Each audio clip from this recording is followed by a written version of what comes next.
What's good, YouTube? It's Jason from Nyoka Pythons. We're finally back and we're doing the next installment of our no ultrasound ball python breeding video. In this one, we're talking about, I think it's three different signs or indications I look for in a female that tell me she's ready to get that male in that tub with her. So stay tuned. Here we go.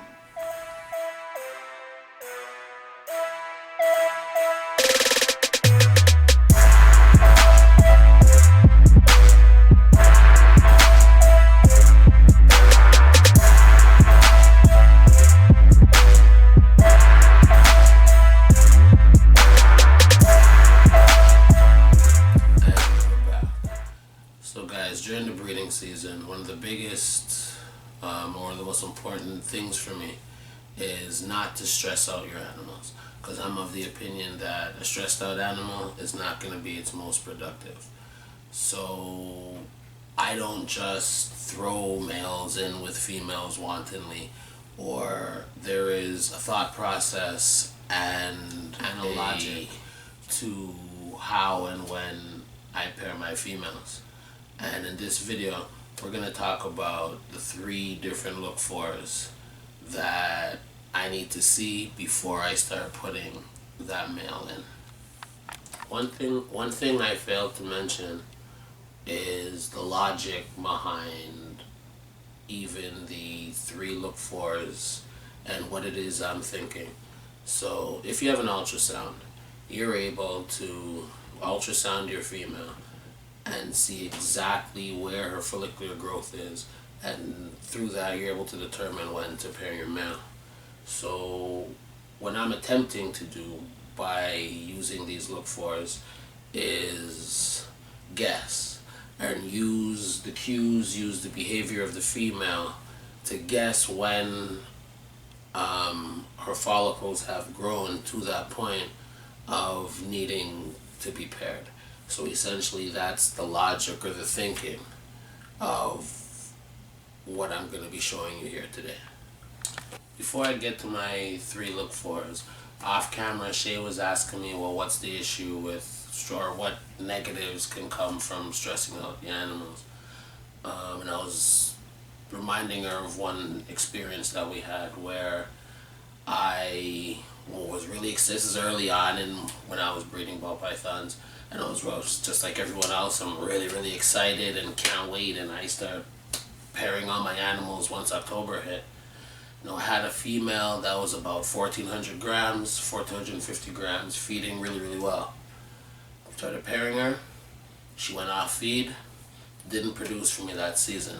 Now, do I know if that female would have produced for me?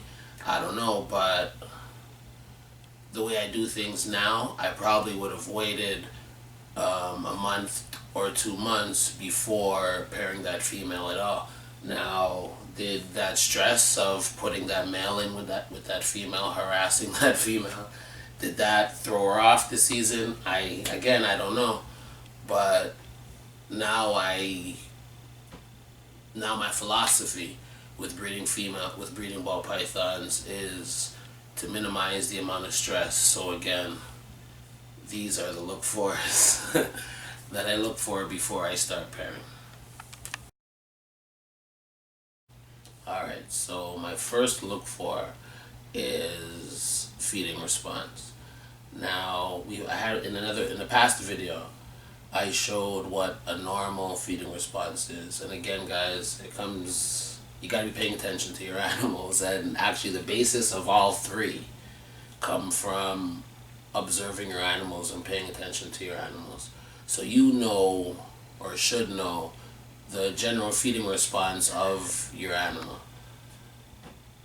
So during the breeding season, or when they're starting to build those follicles, when I'm starting to pay closer attention to them to know when to pair, is when they have that ravenous feeding response and they're just jumping out of the tub, thrusting themselves at those rodents. Or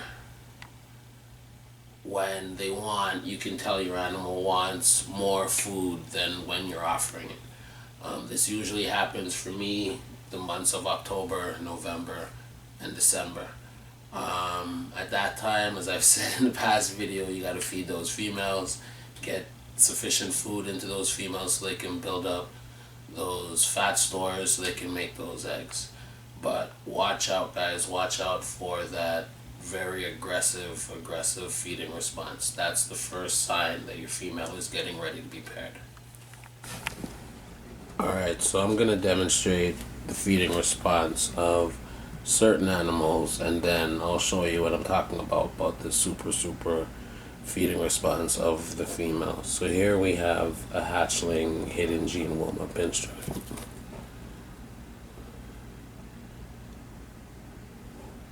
And it takes a second, but she took food. That's what I would call a normal hatchling feeding response. Another quick example, you can tell she can smell that there's food in the room. She's and ready. Oh, what's wrong? There we go. And so that's what I would consider a normal and healthy hatchling feeding response. Here's a breeder male. And that is what I would consider a normal and healthy feeding response. Really nice animal too. I just with this animal just to show, bother for a second, but I love how dark, how black the black is on the animal. An amazing contrast. Nice, really nice breeder male. Hopefully they'll be able to reproduce. Okay, now this is the reason why I started using the snake hook to feed some of my larger animals. I'm pretty sure here's an animal that has been bred, I think, once, maybe twice, and definitely is on food. And that, as you can see, is a much more, and that wasn't even that bad, but a much more aggressive food response. And I will quickly show you another animal that they're just at the front of the tub waiting for that rat.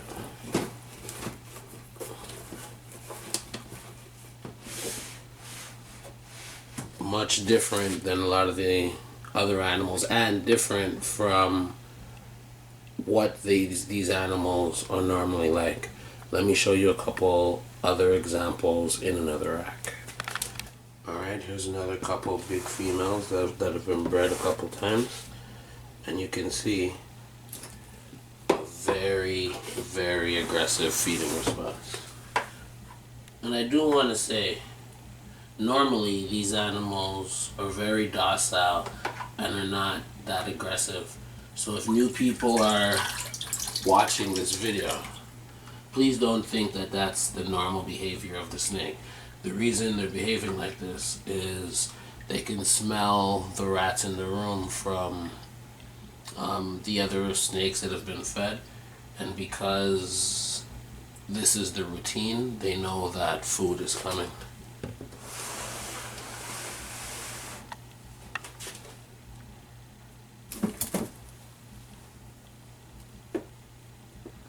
That's what I'm talking about, guys. A much more aggressive feeding response than normal.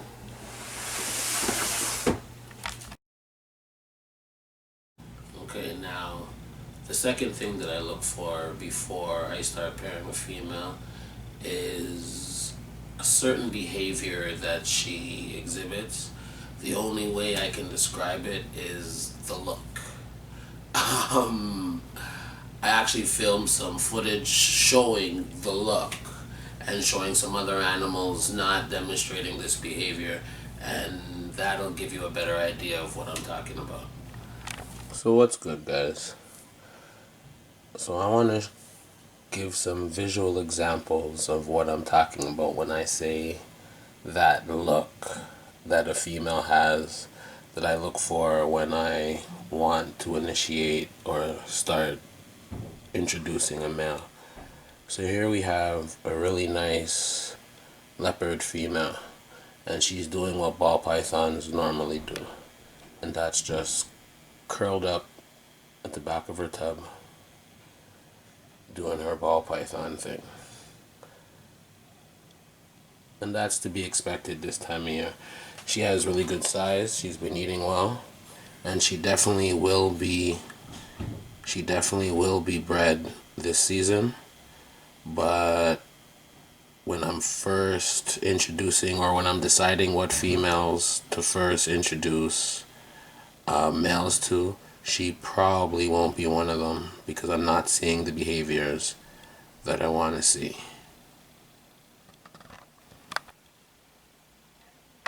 Here is another example of another female that's been eating really, really well for me, a Mojave bumblebee. But as you see, she's coiled up the back of her tub. So again, when I'm selecting which females I'm going to introduce males to, she would not be one of the initial females I select, just because of the body language that she's showing me. At this stage, I've never ultrasounded my females to verify, but at this stage I don't believe there's much follicular growth going on, so I don't pair females like this early in the season. I just give them a little bit more time. Okay, I'm just trying to get the full shot. Now, here we have a lesser firefly, and if you see how this female is laying sprawled off, most of its body is on the cooler side, not necessarily ball wrapping, but as you can see down in the back, she is completely sprawled off and loving life right now. This is what I look for, and what I do believe, and I could be wrong, I do believe at this stage they are experiencing some follicular growth, and at this is what I look for when I am looking for my early season pairings. Really nice female too. Let me find another example for you. I want to be careful because I don't want to spook her, but here is another really good example of the behavior I'm talking about. Looks like she's ready. Looks like she's ready for a meal. But again, most of its body is on the cool end, or the bottom 2/3 of the tub, and just completely sprawled out. That, coupled with feeding really, really aggressively, those are the cues that I look for when I'm deciding which females to first introduce my males to. Just a word of caution though, you need to observe this behavior over a couple of weeks, because there are reasons why your snake may move to the front of the tub, and it's not a sign of follicular development. So for example, if your snake just shed or took a big dump in the back of the tub, she may come to the front of the tub and it's not necessarily a sign. Or say your heats are too hot, that may lead her to come to the front, and it's not necessarily a sign of follicular development. So you do want to see these behaviors over a span of a couple weeks. Beautiful animal again. Just a couple final example, guys. So here's an animal that is showing great weight, feeding really well, but at this point, she's still coiled up on her heat. So in my first round or two of breeding, she won't be included. I will hold off. But conversely, in the tub just below, this girl is a girl that I will be breeding. She's showing good body weight, and she's exhibiting the behaviors that I want to see. Seeking the cooler end and not coiling up on a big ball on her heat. One more thing to keep in mind is after feeding, you will find that they go back to the heat to digest the meal, and then will gravitate back towards the cooler end of the tub. Now, I don't know. I preface all of this by saying I don't actually know if it is a sign of follicular growth. I know that's the cue that I usually look for when I begin to pair up my animals. So a lot of these animals that you've just seen, I'll be pairing in the next week or two.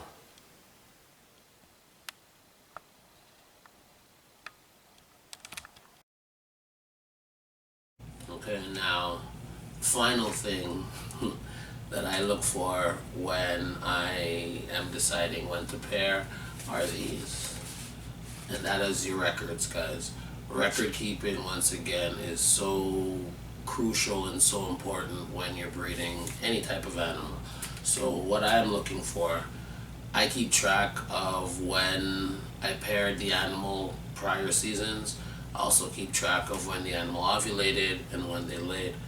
And what I find is that often animals, females will lay around the same time every year, provided that the environment didn't change. Like it may, if you move homes and move the animals, that may throw it off. If you do a huge move in your reptile room, that may throw it off. But what I find is if there isn't any major disruptions in the animal's life, they tend to lay around the same time every year.